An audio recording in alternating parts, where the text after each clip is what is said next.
Well, some New Jersey voters are saying they were absolutely not moved by former President Barack Obama's visit to the Garden State on Saturday. Some are telling Fox Digital Obama's 11th hour campaigning for gubernatorial candidate Mikie Sherrill seemed like the Democrats were throwing a Hail Mary to win what's now become a close race. We're done hearing Barack Obama try to tell us how we're supposed to vote. He let this country down, but he especially let down a lot of African Americans. So we really don't want to hear him tell us how we're supposed to vote. Usually when they bring in Obama and the wash-ups, hate to say some of the wash-ups, usually that means they're desperate. The wash-ups. Well, some New Jersey Democrats say their vote is their way of standing up to President Trump. To get Trump out of office, number one. I'm voting for Mikie Sherrill because she actually understands all people. She is not a minion for Trump. Your thoughts? You know, it's really interesting to watch President Barack Obama. Look, it's normal for past presidents to be quiet and kind of let things play out. And, you know, certainly don't blame him for taking that approach.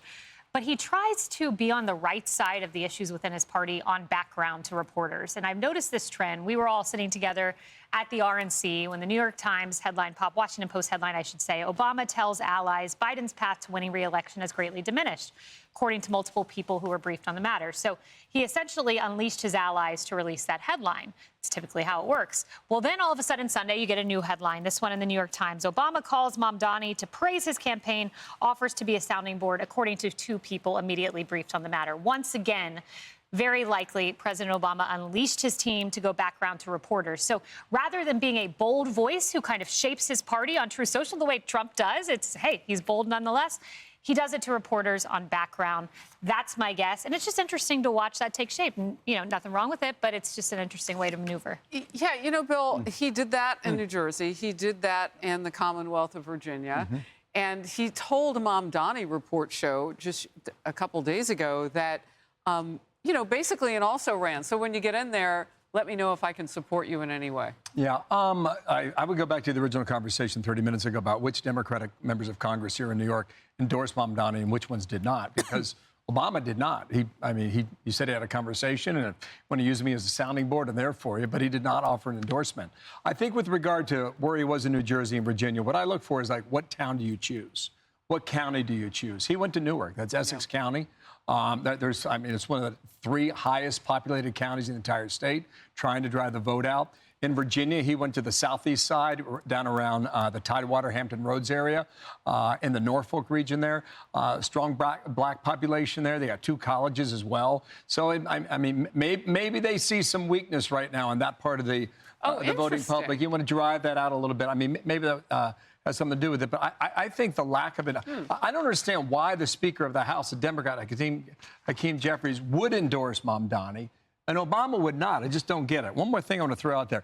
Kathy Hochul was this event about a week ago, and they were all screaming. She was there for Mamdani. They were saying, tax the rich. She said, I can hear you. And the next day she said, I thought they were saying, let's go Bills. Go Bills. What? Yeah. This one got by me. You know, tax the rich, let's go Bills. Right. I mean, it sounds a lot like... Let's She go needs Brandon. audience. Let's go Brandon. She needs some, like, hearing support there. Well, it's interesting because I hadn't gamed out that maybe those are the weaker areas, but it makes perfect sense. Maybe. Newark also has a high black population. Yes. What happened with Obama and Kamala Harris? He wasn't able to bring her over the threshold because he actually angered black men when he preached to them that they didn't love black women if they didn't vote for her. I mean, maybe he wasn't the guy to send in. Yeah, Martha. I mean, it's also interesting just listening to what you're saying, Kaylee, about putting the message out there. You also have George Clooney coming out and saying, you know, the whole Kamala thing wasn't a great idea. And he's the person who lit the fire, really, under pushing Biden out.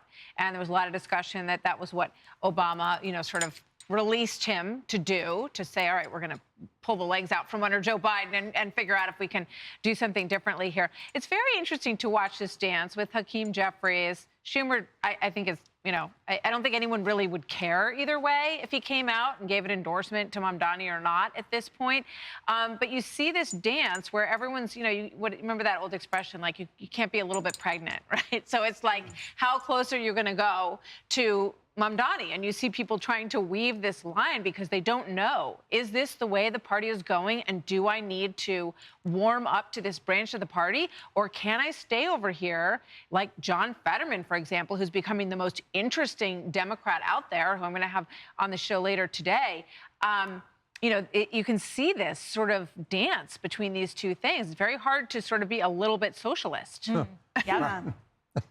Yeah, and I think carrying that, it's sort of message discipline over substance, I see it, because we don't have anything from Obama in the way of policy articulation or specifics, right? He's out there as this catalyst, not really an endorser, and he's essentially saying, we'll stay within party lines, but to my earlier point about New York City, well, wouldn't the party lines actually be Andrew Cuomo? Like, if this was actually President Obama and the policies that I think he supports, it wouldn't be half of these people, but they are so beholden to this radical portion of the party that, I'm reminded sort of a fishhook that's just drawing them to the side because they failed in the opportunity over these past years to come out and say with full authority and articulation, this is not us. And again, to sound like a broken record from earlier, this is the party. Like, they could have defined those lines earlier and instead allowed themselves to sort of be drawn by it.